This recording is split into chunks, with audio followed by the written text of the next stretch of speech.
Soy Joost van Nispen, presidente y fundador del ICEM. Os saludo a todos de nuevo, ya inauguré esta mañana y vaya, qué día lleno de ilusión, de aprendizajes y de emoción. Pues hasta ahora hemos hablado del cliente, cómo gestionar la relación con el cliente, cómo articular nuevas propuestas de valor para el cliente.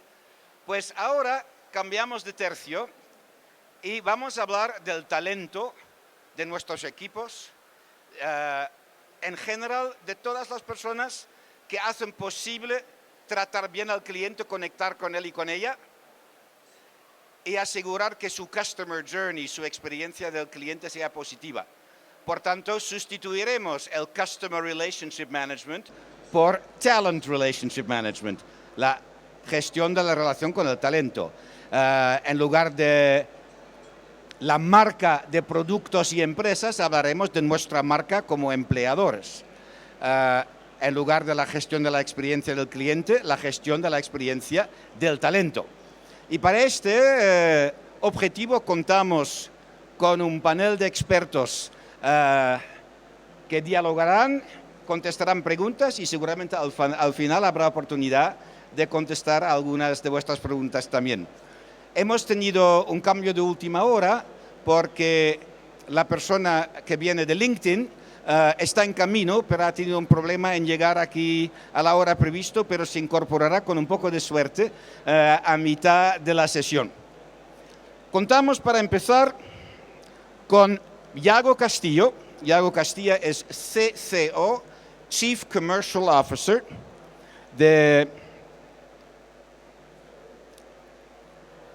Job and Talent. de Job and Talent, perdón, me he hecho un lío con todos los cambios. De Job and Talent, gracias Yago por estar con nosotros. También contamos con Marco Sanz, que es director del área de tecnología y comunicaciones de eMedia.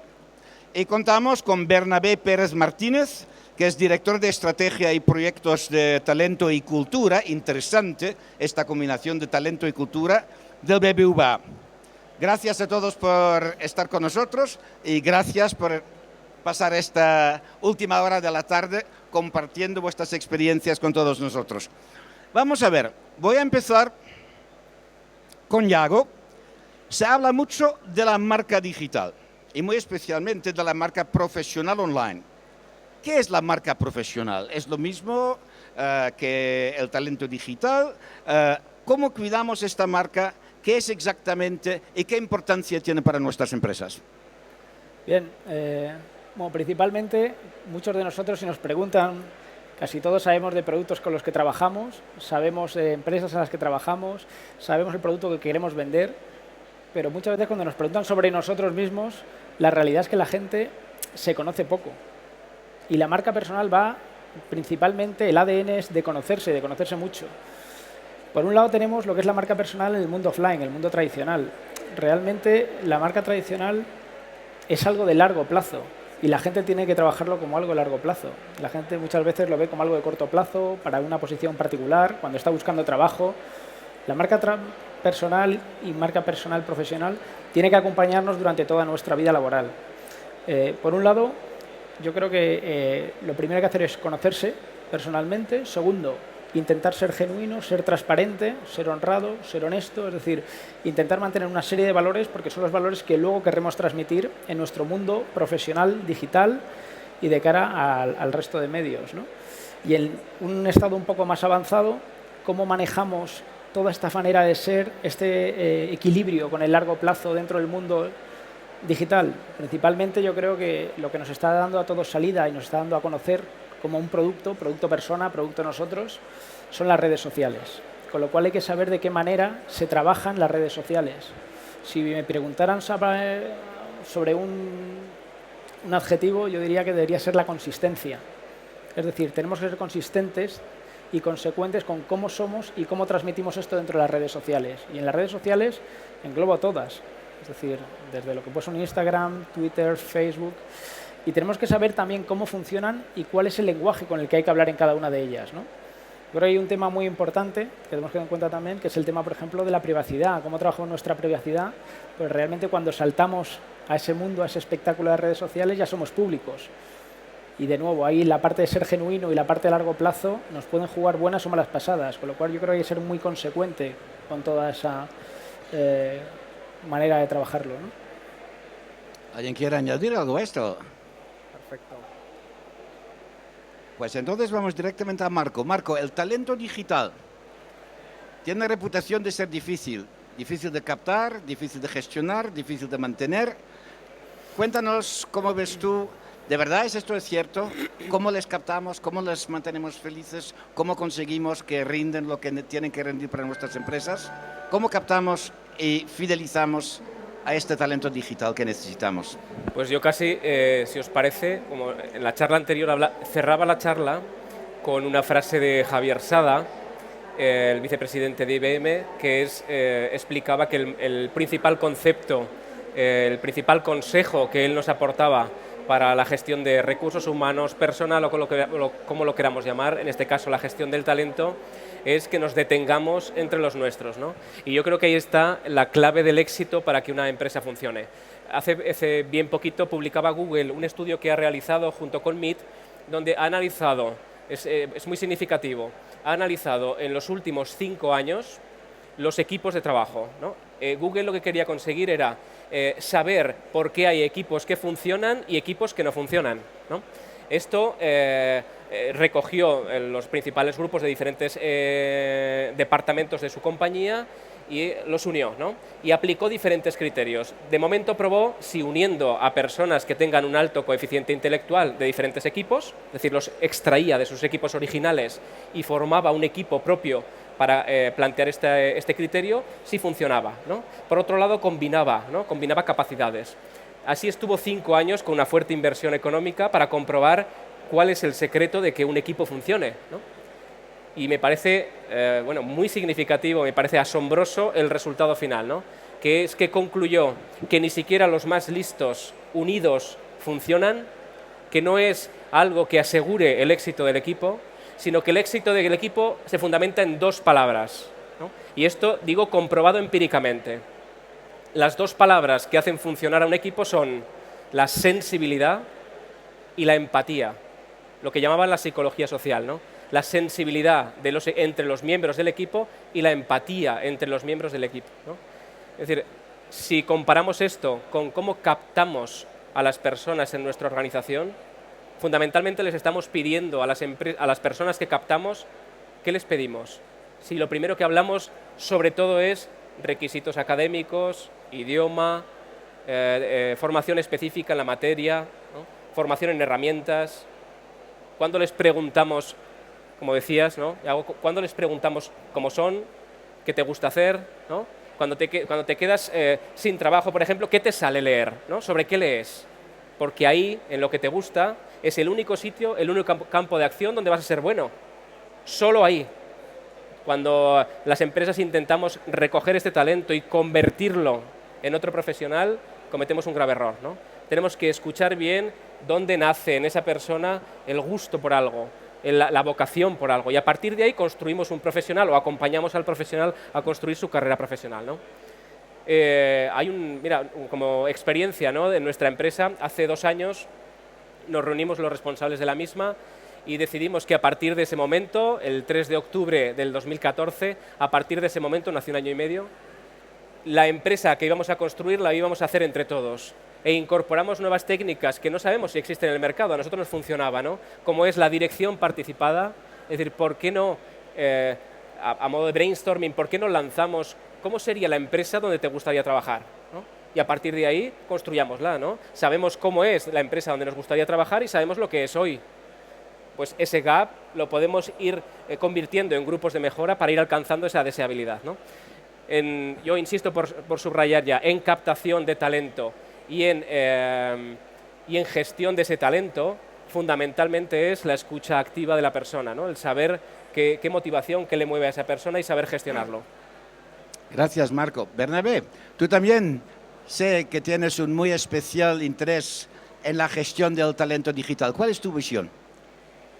A ver, yo discrepo un poquito con lo que has comentado, porque independientemente de la psicología social que hay que meter a las personas, lo que forma los equipos inicialmente es la valía de esas personas para el desarrollo de esos proyectos. Por supuesto que es importante el tema de la empatía, por supuesto que es importante el tema de cómo se dirigen esos equipos, por supuesto que es importante estar bien y estar a gusto, pero lo que cometemos muchísimas veces es equivocaciones quién conforman esos puestos o esos equipos. A diferencia nosotros vivimos en un mundo completamente distinto de lo que era la banca tradicional, estamos en un proceso de transformación brutal de lo que era la banca tradicional a lo que es la banca digital y tenemos que vivir con dos mundos. Tenemos que vivir con el mundo de la banca tradicional desde el punto de vista que es lo que hoy por hoy mantiene la entidad, aunque el 50% de los productos se comercializan digitalmente, pero tenemos que hacer una serie de desarrollos y transformación de lo que veníamos haciendo hasta ahora. Por supuesto, cuando tú montas equipos, necesitas gente de negocio y gente, digamos, digital. Y cuando digo digital, es que no es que lo diga, sino que lo sea. Y el serlo es acreditarlo. Y el acreditarlo nos pegamos todas las empresas por esa tipología de personas y por esos perfiles que estamos comentando. Por eso te digo que no solo es montar el equipo, que haya buen feeling, sino que haya, aparte de la sintonía, buena capacidad para hacer los desarrollos. El mundo avanza muy rápido, demasiado rápido a veces. Lo que eran proyectos de 6 meses, en estos momentos son proyectos de semanas. Lo que era un gran proyecto se divide en microproyectos y al final la suma de todo lo que hace la gente es lo que da el resultado. Hoy, en la captación de esta tipología de personas y estos perfiles, nos pegamos los bancos, las consultoras, empresas que no tienen nada que ver con el mundo digital, pero que están transformándose a nivel digital, y son perfiles que ha cambiado muchísimo lo que contratábamos. Nosotros cuando acudíamos a LinkedIn llegábamos a acuerdos para gente que había hecho un máster en dirección de empresas, en marketing, etcétera, etcétera. Hoy buscamos programadores, buscamos ingenieros, matemáticos, físicos, hasta filósofos. ¿Quién te diría que hace unos años, en mi departamento de recursos humanos, para todo lo que es el HR Analytics, lo lleva un matemático, 2 ingenieros, un físico y un estadístico? Pero que es fundamental para conocer todo ese tipo de personas que tienes y el máximo provecho que quieres sacar de ese tipo de relaciones. Por tanto, no discrepo, pero sí digo que hay un gran hándicap entre lo que es crear una empresa nueva y lo que es transformar otra entidad. Hay una matización también, efectivamente está claro, ¿no?, que la capacitación tiene que existir, ¿no?, la capacitación técnica, ¿no? Pero fíjate, hay un estudio reciente que dice que solo en ambientes de trabajo motivados, solo en ambientes de trabajo donde hay lo que se conoce como el buen feeling, ¿no?, se genera la formación continua, ¿no? Es decir, nuestro cerebro segrega hormonas diferentes, segrega sustancias diferentes en ambientes de trabajo donde hay un buen feeling a ambientes de trabajo más tensos, ¿no? Y la formación, el aprendizaje, el aprender nuevos conocimientos se produce mucho más en empresas donde hay un buen feeling a donde no existe, ¿no?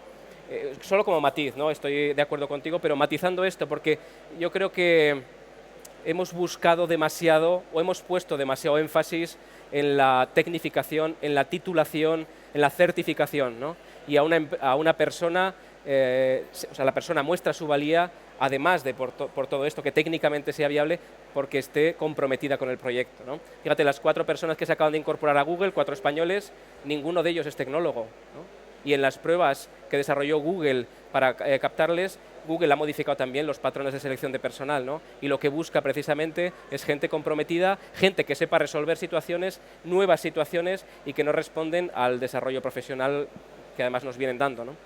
Fascinante este intercambio. Por cierto, se me ocurre que como si gestionar todo esto no fuese ya suficientemente complicado. Bernabé, ¿cómo decidís qué parte hacer internamente, qué parte contratar? Porque claro, hay varias dimensiones aquí. Una es esta. Un equipo así, todos son internos, otros son externos. ¿Cómo se decide el mix? ¿Cómo se gestiona? Mira, nosotros estamos aproximadamente con 7 líneas de negocio diferentes y unos 24 proyectos, que los proyectos se dividen a su vez en microproyectos, y lo que hacemos es mezclar equipos donde hay personas del área de negocio y personas, digamos, digitales. Hay personas que estaban ya en los departamentos de tecnología del banco y hay personas que estamos contratando. En los últimos 8 meses podemos haber contratado unas 800, 900 personas del mundo que han venido totalmente de fuera. Procuramos mezclarlos para que haya ese feeling, procuramos nombrar, trabajamos en la metodología Agile, se nombra en Scrum, no voy a hablar ahora de todo el tema de metodología, pero lo que es importantísimo es el convivir la parte de la experiencia de negocio con la transformación de lo que tú quieres hacer de un producto digital. Como tú decías antes, hay personas que no se incorporan, bueno, muchísimas de estas personas no tienen ningún tipo de titulitis. Por primera vez hemos roto los esquemas que para entrar en el banco tenía que ser un titulado, licenciado, a poder ser con máster y con 2 idiomas mucho mejor. Aquí lo que se hace es una demostración y la demostración muchas veces viene por algo que ha cambiado radicalmente.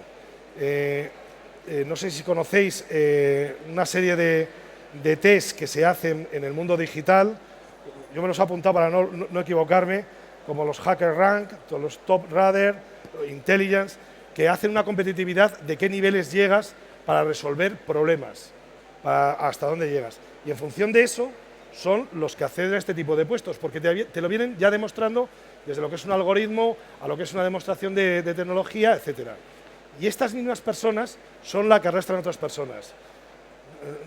No digo que vivamos en el mundo de Steve Jobs, pero lo que sí están entrando es muchísimas personas que no tienen ningún tipo de titulación. Y esto es un cambio radical en lo que era una entidad como muy estipulada dentro de lo que era el sector financiero. La convivencia de esta tipología de personas con personas que ya estaban dentro de la casa, lo que ha hecho es cambiar todos los parámetros de trabajo. Yo comentaba antes contigo de que nosotros hemos adaptado en los últimos 2 años lo que nosotros llamamos las nuevas formas de trabajo. Y las nuevas formas de trabajo no solo es que te quites la corbata, no solo es que quites los despachos, sino que tienes que transformarte a nivel cultural de una manera muy rápida y ser consecuente con lo que dices con lo que haces. Esa manera de trabajo lo que lleva es una flexibilidad horaria que antes no existía, eso lleva a un tema de teletrabajo que antes no existía, eso lleva a que nosotros hemos llegado a un acuerdo con Google para que tener todo ese tipo de herramientas y poder estar trabajando en tu casa, en la oficina o en una salida de un avión o en otro sitio distinto. Y eso es lo que crea una generación de ambiente que es, sobre todo por cambio cultural, que lo que hace es mejorar el clima laboral y que la gente se enganche. No te voy a mentir, aparte de utilizar portales y sistemas propios de contratación, lo que estamos utilizando mucho es el boca a boca y que la propia gente, en función de me siento a gusto, me pagan bien, me lo paso bien, tira de otra gente que conoce. Y es la única manera, porque hay mucho paro, pero en esta tipología de personas hay un déficit en estos momentos impresionante. Y el nivel de globalidad lo que te está provocando es que no solo se cubre con gente en España, sino que está viniendo de todas las partes. Por eso yo creo que la convivencia entre gente interna y gente externa y gente que se está transformando a nivel interno es lo que hace que estos equipos tengan la consolidación y la fuerza para poner en marcha este tipo de proyectos. Sin duda. Pues como habréis visto, se ha incorporado, bienvenido, Raúl Suárez, Enterprise Relationship Manager de LinkedIn, trabajando en la empresa que está cambiando cómo el mundo trabaja. Bienvenidos. Raúl. Gracias, buenas tardes. Buenas tardes. ¿Cómo ves el poder, la influencia y el futuro de las plataformas de contenido e información? Muy especialmente aquellas que están cambiando cómo buscamos trabajo, cómo cambiamos de trabajo y como empresas, cómo atraemos y fidelizamos al talento. Cuéntanos. Bueno, el mundo está cambiando y esto es una realidad desde hace algunos años. Las compañías cada vez más se están dando cuenta de esto. Está cambiando la manera en la que trabajamos, la manera en la que nos comunicamos. Y no porque hayamos cambiado como seres humanos, seguimos siendo exactamente los mismos. Uno de los creadores de la compañía, Reid Hoffman, hace poco nos hablaba, ¿no?, a todos los empleados en LinkedIn, cómo LinkedIn no ha cambiado nada. Realmente pues, la esencia sigue siendo la misma. Somos animales sociales, nos comportamos así en nuestra vida diaria y también lo trasladamos a la vida profesional, ¿no? Y esto hace efectivamente una necesidad importante en todo lo que hablabas respecto al mundo de los contenidos. Hoy un profesional no puede obviar que su carrera no es solo, bueno, yo llego a una compañía, desarrollo una actividad y me marcho, es un todo, ¿no? Y necesita cada vez más estar comunicado con contenidos que sean de valor, que tengan que ver con su especialización, seas médico, seas ingeniero, seas un profesional comercial, es decir, cualquiera que sea tu actividad, al final es tremendamente interesante que sepas cómo moverte dentro del mundo profesional teniendo los contenidos más relevantes, ¿no?, los que tienen que ver con tu función y con lo que desarrollas dentro de tu compañía, ¿no? Como digo, ¿no?, estas cosas no se han inventado, somos así como animales sociales, necesitamos estar conectados y comunicados, y hoy lo que tenemos son herramientas que nos permiten hacerlo a una escala global, hacerlo de manera absoluta, sin ningún tipo de cortapisas, ¿no?, porque al final pues, hoy ya es una escala que hablamos en cualquier país del mundo sin ninguna necesidad de que sea una escala local, ¿no? Pero nada más, seguimos siendo los mismos. Mi impresión es también que el ser humano no ha cambiado en 50.000 años, ni nuestras motivaciones. Lo que sí ha cambiado es nuestra capacidad tecnológica y cultural para dar respuesta a estas motivaciones de siempre. Así es. Vamos a ver, Yago, en Job and Talent vosotros estáis muy cerca del mercado laboral. Muchos de los trabajos tradicionales se están muriendo. Lo leemos en la prensa y lo vemos en la televisión y en las redes sociales. A la vez, muchos de los trabajos que han nacido no existían hace 5 años. Por tanto, por un lado hay enorme paro entre jóvenes y no tan jóvenes, pero a la vez hay muchas empresas que no pueden llenar las vacantes que tienen muchos en trabajos que, como digo, hace 5 o 10 años ni existían. ¿Dónde está el cuello de botella en nuestro mercado laboral? ¿Qué puestos muy especialmente son difíciles? ¿Cuál es el papel de la formación en todo esto? ¿Qué recomendarías a jóvenes en qué se formarían para que esto no les pase a ellos? La realidad es verdad que en España pues, es por todos conocido, el paro pues bueno, supera el 22%, paro juvenil por encima del 46%.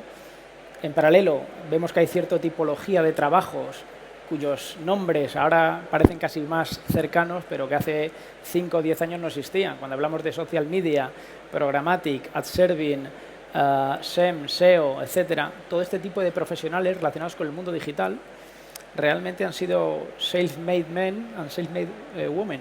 Es decir, gente que ha tenido que ir aprendiendo conforme ha ido chocando y ha ido equivocándose. En paralelo, hay una serie también de pues, trabajos más profesionales o más maduros, que llevaban más tiempo, que también se dedican y encapsulan de alguna manera a gente que viene de otra generación. Aquí luego hablaremos, si queréis, de lo que son los millennials y cómo podemos trabajar con ellos o cómo ellos pueden trabajar con nosotros o cómo nos entendemos todos, pero la realidad es que para nosotros la variable en este caso sería la formación.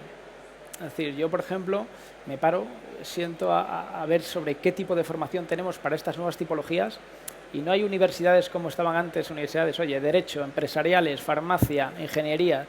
Es decir, no hay esas universidades ni ese apoyo institucional detrás para ir lanzando este nuevo tipo de profesiones. Al final son instituciones, de alguna manera particulares, en las que se han lanzado a dar esos primeros pasos. También es algo relativamente rápido, es decir, en los últimos 5 u 8 años han ido cambiando y encontrarse todo este nuevo tipo de posiciones. Por un lado, antes hablamos de si las personas han cambiado o no, es decir, yo creo que aquí al final todos de alguna manera emulamos o nombramos a Darwin, ¿no? Es decir, hemos tenido que adaptarnos a todos estos cambios. Realmente el hombre no es tecnológico, se tiene que adaptar a la tecnología va más rápido que las personas. Y es ahí donde este tipo de posiciones, al final los que las quieren adoptar y quieren optar a ellas, pues realmente se tienen que adaptar y tienen que pelearse contra ellas para ir aprendiendo poco a poco. Cada vez vemos que hay una mayor ayuda a nivel de formación, pero no nos engañemos. Toda la gente que a día de hoy está en compañías digitales y en puestos de responsabilidad es gente que ha ido aprendiendo a base de prueba y error y aparte de irse dando cabezazos contra los problemas para irlos solucionando, ¿no? Es cierto. Sí, únicamente un matiz. Fíjate, observaba que hablamos todo el rato de usuario digital y usuario analógico, usuario tradicional, ¿no?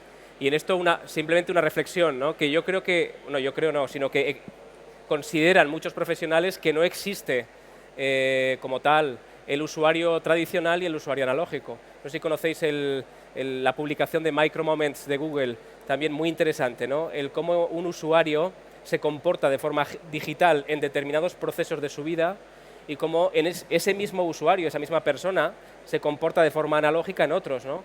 Dependiendo qué compra hace o qué consumo tiene o qué comportamiento, pues utiliza una tecnología u otra o diferentes tecnologías durante el proceso, ¿no? Entonces, en ese sentido, también tenemos que poner la atención cuando captamos este tipo de personas, ¿no? Y otro matiz rápido que se me ocurría al escucharos, ¿no?, vuestras intervenciones, es que, fíjate, hubo un momento en nuestra empresa que tuvimos la opción de contratar control de las herramientas, gente que controlaba las herramientas, o contratar capacidad, ¿no? Y esto os digo que lo sufrí personalmente porque, vamos, muchas mañanas me afeitaba pensando esto, ¿no? Es decir, mis competidores están contratando gente que controla mucho la herramienta. Desde mi punto de vista considero que está bien, ¿no?, el control de las herramientas y tal, pero que tenemos que contratar capacidad de las personas. Las herramientas cambian, es decir, lo que hoy vemos en Futuriz, el próximo año no va a estar, estará de otra forma, ¿no?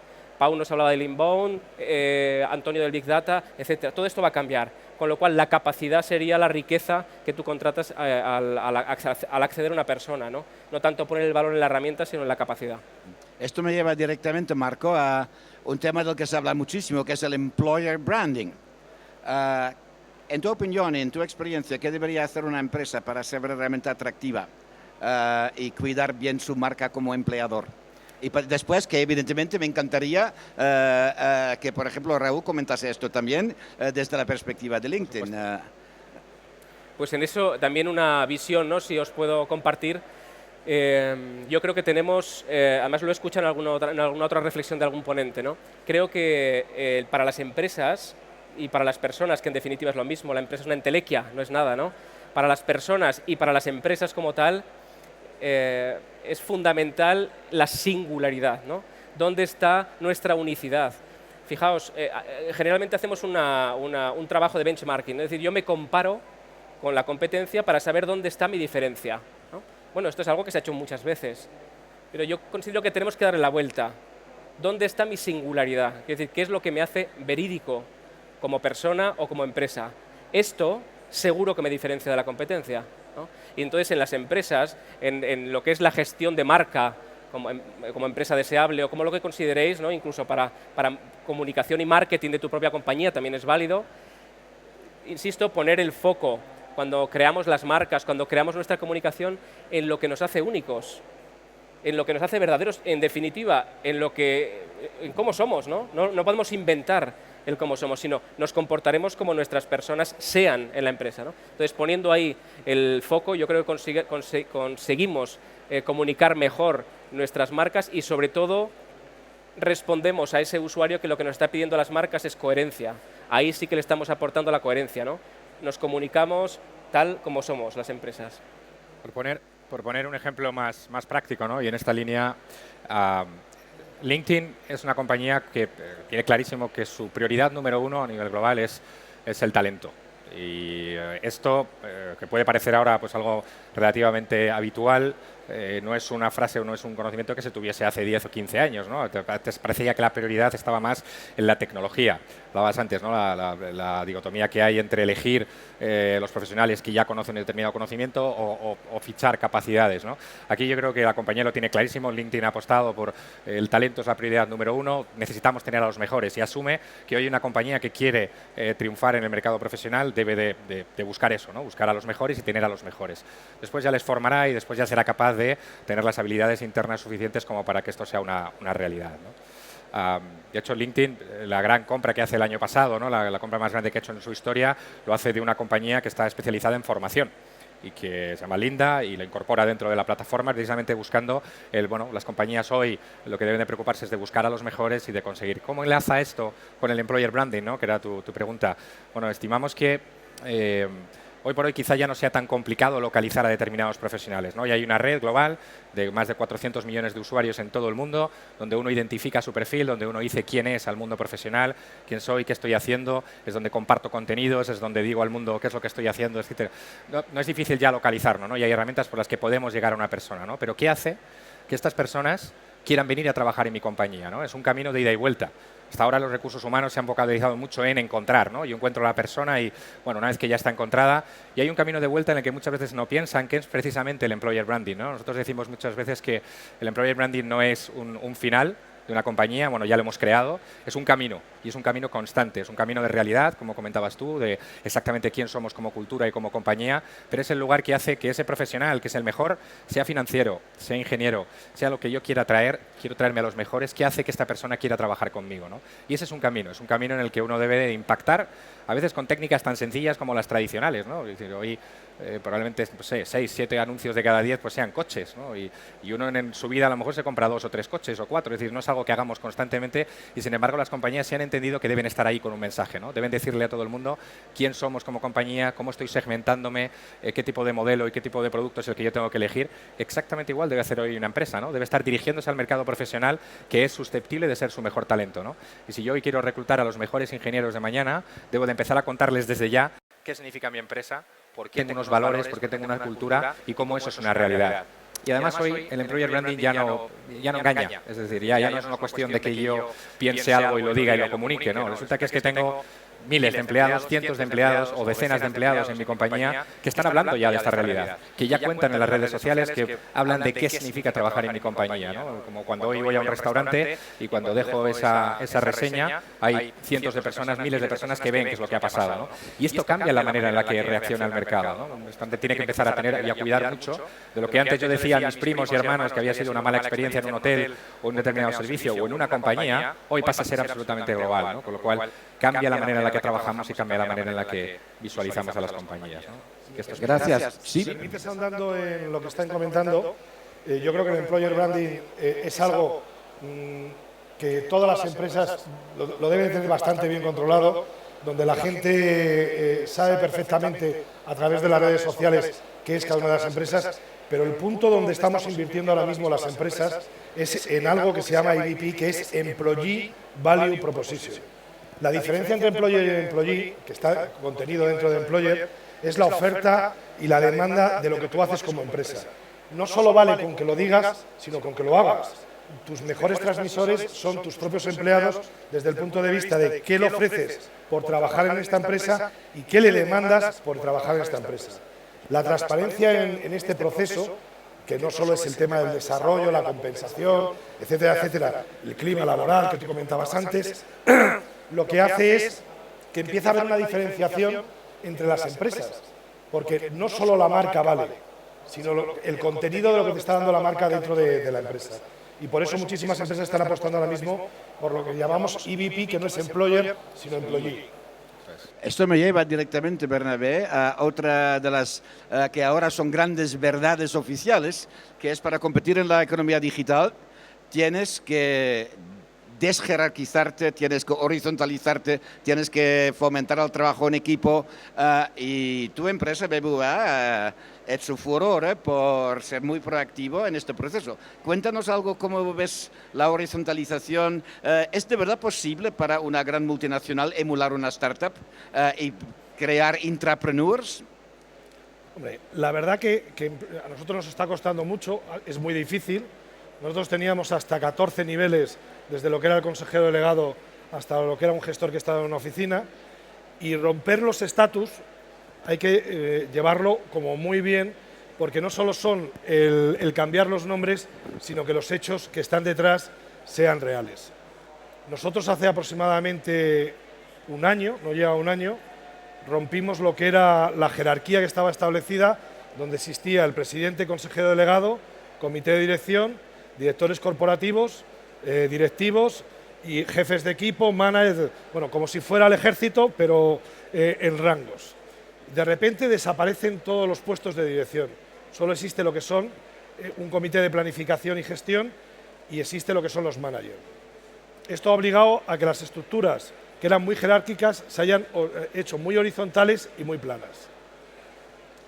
pero no solo vale con decirlo, sino que hay que hacerlo y transformarlo.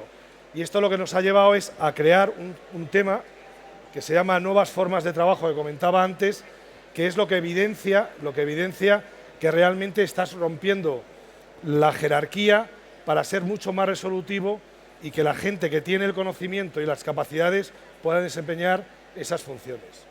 Que te paguen no por meritocracia y no te paguen por lo que es el estatus jerárquico que tú tenías. Hoy en BBVA, pues nosotros teníamos, y lo digo en plan anécdota, como 70-80 coches que llevaban a los directores corporativos la alta dirección, y hoy cada miembro del comité de dirección va en su coche a trabajar. Hoy había personas que tenían aparte todo un equipo, una serie de equipos informáticos. Hoy en día se permite que los equipos informáticos los ponga cada uno. Se le facilitan y además se dan todos los medios porque son las herramientas más necesarias. Hoy en día el horario flexible ha provocado que la gente se le mida no por el presencialismo, sino por la productividad. Todo lo que estás comentando es fundamental, pero tiene que haber hechos que lo demuestren, porque si simplemente son palabras, no vale para nada. Como en casi todos los demás ámbitos de la gestión empresarial.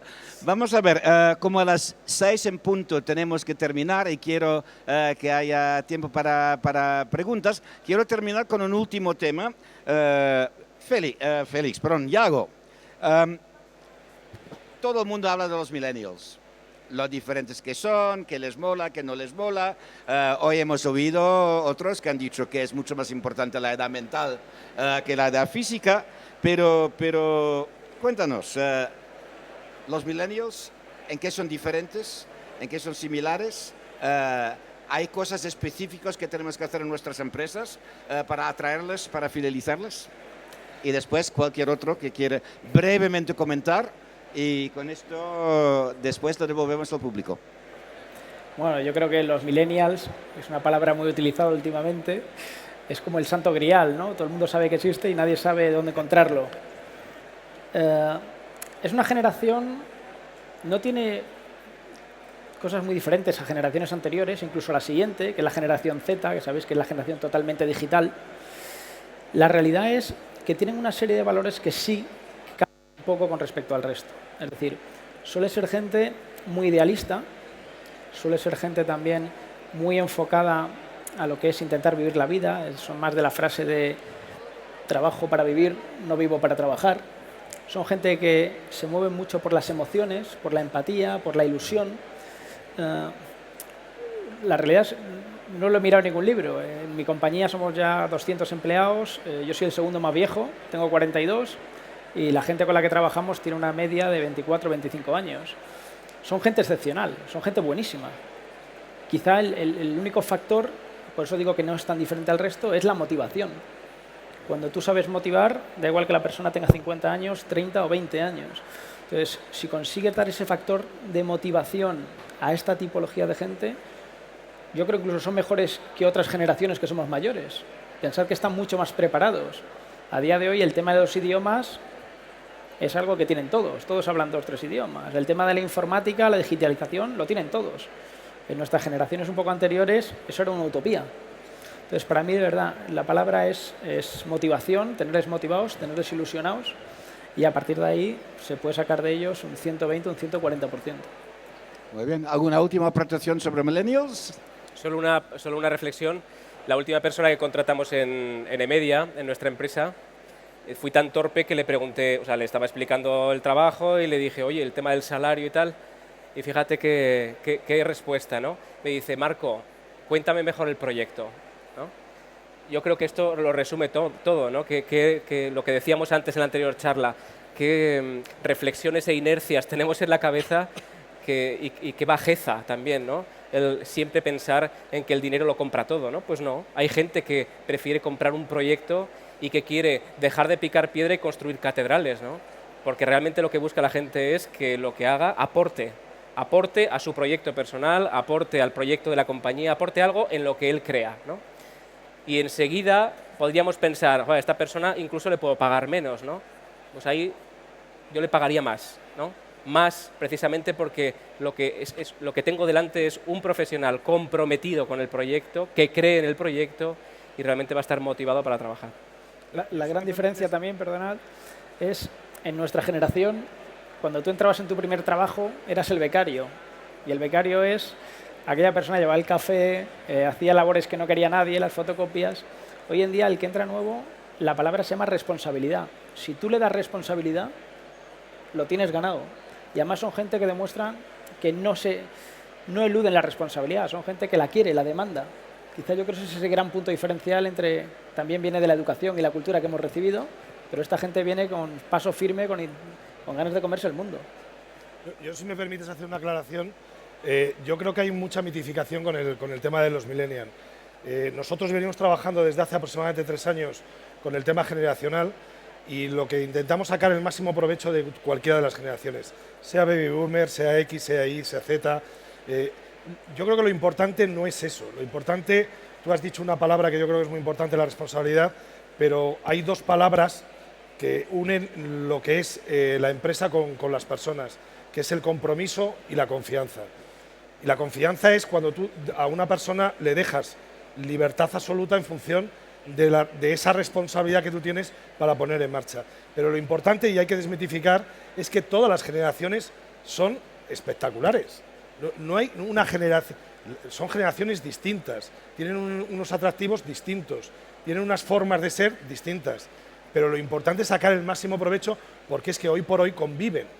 Y la convivencia entre generaciones lo que tiene que es aprovechar las capacidades que tienen los millennials con la experiencia que tienen la generación X o la generación Y o Baby Boomer y que saquen el máximo provecho dentro de lo que es la empresa. Yo creo que es fundamental en estos momentos en las empresas lo que es la convivencia y que en los proyectos haya de todo tipo de personas. No es cuestión de 24 o 25, no es cuestión de 50 o 55, sino sacar el máximo rendimiento a la capacidad que tiene cada uno en función de las edades que tienen. Acabo. Desde mi punto de vista, yo creo que aquí lo fundamental es, estoy de acuerdo, ¿no? Mezclar y saber mezclar agua y aceite, ¿no? En las 2 capas. Es decir, hoy la realidad es que en compañías hay mezclas de diferentes generaciones y es que es realidad que trabajamos diferente. Se trabaja de manera distinta, incluso se tienen diferentes objetivos profesionales, vitales, y casar todo esto en el día a día no es tan sencillo. Y ahí está el reto de las compañías. Yo creo que tampoco es una cuestión de, oye, insisto, ¿no? Seguimos siendo seres humanos y nos compartiremos de una manera muy, muy similar. Pero las motivaciones sí han cambiado y la forma de trabajar también. Entonces, que nadie desde arriba se escandalice porque haya una persona que llega a una reunión y necesita estar conectado con un móvil y otro dispositivo, y eso hoy un millennial no lo entiende como una falta de respeto, sino como una forma diferente de trabajar, ¿no? Y viceversa. Es decir, capaz de entenderse estas 2 generaciones o estas 3 generaciones que a veces conviven en una misma reunión, y es algo que ya vivimos, ¿no? Y yo creo que ahí está el reto de las grandes compañías, entender cuáles son esas prioridades, cómo soy capaz de atraer a ese tipo de profesional que hoy tiene unas motivaciones distintas a las que yo tenía o tenía mi padre hace 30 o 40 años, y que eso cambia la manera de trabajar. Está clarísimo. ¿Alguien tiene pregunta? Sí. Gracias, Jost. Bueno, quizás lo habéis dado a entender en vuestra charla, pero sí quizás como conclusión, más allá del aspecto de dinero que ha salido, ¿cuáles son los elementos que pueden gestionar las empresas para atraer y mantener el talento? Bueno, comienzo si quieres por dar una idea. En mi caso yo creo que nuestra compañía tiene clarísimo la cultura y los valores. Y yo no sé si es por el tipo de profesional que contratamos o por el tipo de profesional al que nos vamos dirigiendo, pero son claves. Si tú tienes una cultura fuerte y eres capaz de transmitirlo desde el primer momento que tienes un contacto con ese profesional, y unos valores que son transmitidos no solo porque tú lo dices, ¿no? Sino porque además tus empleados, que son tus primeros embajadores, son capaces de transmitirlos, tienes una clave importantísima. Entonces yo creo, y más enfocándose al millennial, ¿no? O a ese profesional que hoy tiene que enfrentarse a nuevos retos, nuevas tecnologías, nuevos cambios. Si no tienes una cultura instaurada en la compañía y una visión clara y una misión, es muy difícil que hoy enganches a ese tipo de profesional. Yo creo que son los 3 drivers. ¿Alguna otra pregunta? Pues entonces quiero dar las gracias a nuestro panel. De verdad, fascinante el tema. Estos son People's Business y en más y más empresas los activos salen por la tarde y entran por la mañana, y la gestión de esto es enormemente importante, y gracias por iluminarnos a todos en este tema. Gracias también a vosotros de estar aquí esta tarde. Gracias a todos.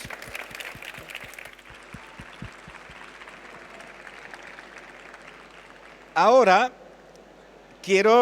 vamos a tener una experiencia mágica, porque en los próximos 20 minutos este auditorio se va a convertir en una sala de fiestas, porque aunque todo esto, como os dije esta mañana en la inauguración, son 2 días de gran fiesta del 20 aniversario del Instituto, aunque de verdad celebrado como una gran fiesta del marketing digital, del digital business, del comercio electrónico y de la economía digital, evidentemente ya es hora de tener una fiesta de verdad. Habrá música, habrá brindis, habrá DJs, habrá networking, y todos los que estáis aquí y habéis estado en esta última mesa, aunque no tengáis invitación, podéis quedaros si así lo queréis. Gracias por estar con nosotros y espero que os quedéis.